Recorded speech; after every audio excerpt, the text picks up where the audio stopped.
اللهم صل على سيدنا محمد وعلى آله وصحبه وبارك وسلم وصلوا علیہ وسلموا تسلیما۔ اس کے بعد ہم اس لیکچر میں انشاءاللہ بی بی سودا کے اللہ کے رسول صلی اللہ علیہ وسلم سے عقد کے بارے میں ذکر کریں گے۔ بی بی سودا جو ہے وہ زمعہ بن قیس بن عبد الشمس کی بیٹی ہے، اور ان کی والدہ کا نام جو ہے وہ شموس بنت قیس بن عمر ہے، اور ان کی پہلی شادی سکران بن عمر بن عبد الشمس سے ہوئی تھی، اور یہ سکران اور بی بی سودا ان لوگوں میں سے ہیں جو شروع کے سالوں میں اسلام لائے تھے، اور دوسری ہجرت حبشہ میں یہ حبشہ کی طرف گئے اور پھر بعد میں واپس مکے آ گئے۔ تو یہ سابقون والاولون میں سے ہیں کہ اسلام میں داخل ہونے والے شروع کی بیویوں میں سے۔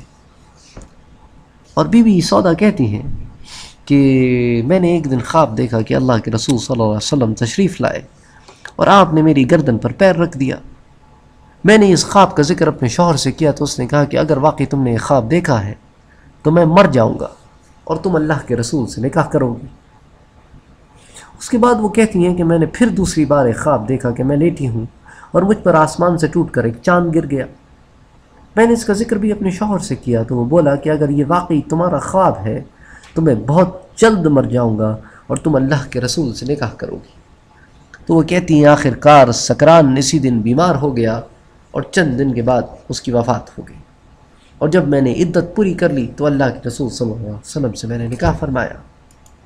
اب نکاح کی ڈیٹیل کچھ اس طرح ہے کہ بی بی خولہ بنت حکیم جو حضرت عثمان بن مطعون رضی اللہ تعالیٰ عنہ کی بیوی ہیں، وہ حضرت سودا بنت زمعہ کے پاس گئیں کہ اب تو تمہاری عزت کا زمانہ بھی پورا ہو گیا ہے، تو سودا کیوں نہ اللہ تمہیں خیر و برکت عطا فرمائے۔ تو بی بی سودا نے کہا کہ کیا مطلب ہے تمہارا؟ تو انہوں نے کہا کہ اللہ کے رسول نے مجھے بھیجا ہے تمہارے پاس نکاح کا پیغام دے کر۔ تو بی بی سودا نے کہا میں تو اپنے باپ کے ساتھ رہتی ہوں، تو تم میرے ابا سے بات کرو۔ تو بی بی خولہ بنت حکیم کہتی ہیں کہ سودا کے کہنے پر میں ان کے ابا کے پاس گئی، جو کہ بہت بوڑھے ہو چکے تھے لیکن بہت ہی سوجھ بوجھ والے اور بڑے ہی رسپیکٹڈ آدمی تھے مکے میں۔ تو میں نے ان کو پرانے طریقے سے جو بھی وہاں رائج تھا سلام کیا، تو انہوں نے مجھ سے کہا کہ کون ہو؟ میں نے کہا کہ خولہ بنت حکیم ہو۔ تو کہنے لگے کہ کیوں آئی ہو، کیا کام ہے؟ تو انہوں نے کہا کہ محمد بن عبداللہ نے آپ کی بیٹی کا لیے رشتہ بھیجا ہے، اگر آپ کو قبول ہو۔ تو اس نے کہا اچھا تم نے سودا سے پوچھا ہے، پرپوزل تو اچھا ہے لیکن سودا سے پوچھا ہے۔ تو بی بی خولہ نے کہا میں نے سودا سے پوچھا ہے، اس کو پسند ہے۔ تو ان کے ابا نے کہا نہیں میں خولہ سے خود پوچھوں گا، خولہ کو بلا کے لاؤ۔ جب خولہ آئیں سودا کو بلا کے لاؤ، خولہ سے کہا کہ سودا کو بلا کے لاؤ، میں سودا سے خود پوچھوں گا۔ تو جب سودا آئیں تو ان کے ابا نے پوچھا کہ سودا خولہ تمہارے لیے محمد بن عبداللہ کا رشتہ لائی ہیں، آدمی تو بہت اچھا ہے، اللہ نے اسے بہت بلند اخلاق عطا کیے ہیں، تم کیا کہتی ہو، میں کیا جواب دوں؟ تو بی بی سودا نے کہا کہ ابا اگر آپ کو اچھا لگتا ہے، آپ کو پسند ہے تو میں بھی حامی بھرتی ہوں۔ تو پھر ان کے ابا زمعہ نے کہا کہ اچھا خولہ ایسے کرو کہ اللہ کے رسول کو میرے پاس لاؤ۔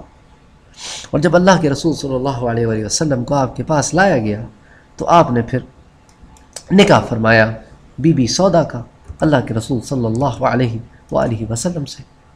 اور نکاح میں مہر جو ہے وہ 400 درہم رکھا گیا۔ درہم جو ہے وہ چاندی کا سکہ ہوتا تھا اور دینار جو ہے وہ سونے کا سکہ ہوتا تھا، تو 400 درہم جو ہے وہ عقد رکھا گیا۔ تو بی بی خولہ نے جب اللہ کے رسول صلی اللہ علیہ وسلم کے سامنے یہ دونوں رشتے رکھے تھے تو آپ نے یہ بھی کہا تھا کہ دیکھو میرے گھر میں اولاد ہے اور عورت ہی بہتر سمجھ سکتی ہے کہ گھر کے معاملات کیسے چلاتے ہیں، تو اسی لیے تم دونوں کو پیغام ڈالو۔ تو خیر بہرحال بی بی سودا کے جو بھائی ہیں عبد ابن زمعہ، وہ کہتے ہیں کہ جب مجھے پتہ چلا کہ اللہ کے رسول سے بی بی سودا کی شادی ہو گئی ہے اور ہم تو اللہ کے رسول کے بہت بڑے مخالف تھے، تو کہتے ہیں خدا کی قسم میں تو اتنا غصے میں اتنا ناراض ہوا نا کہ میں نے مٹی اٹھا کے اپنے سر پہ ڈالنا شروع کر دی، اپنے منہ پہ ملنا شروع کر دی، لیکن واللہ میں اس بات کو آج ریپینٹ کرتا ہوں، میں نادم ہوں کہ میں نے ایسا کیوں کیا، یہ تو بڑی خوشی کی بات تھی۔ تو اس طرح بی بی سودا بنت زمعہ رضی اللہ تعالی عنہا سے آپ صلی اللہ علیہ وآلہ وسلم کا نکاح بھی ہوا اور رخصتی بھی مکے میں پیش آئی تو وہ آپ کے گھر میں مکے میں ہی تشریف لے آئی، جبکہ بی بی عائشہ سے آپ کا نکاح تو مکے میں ہوا لیکن رخصتی مدینے میں ہوئی۔ وما علینا الا البلاغ۔ اللہم صلی علی سیدنا محمد۔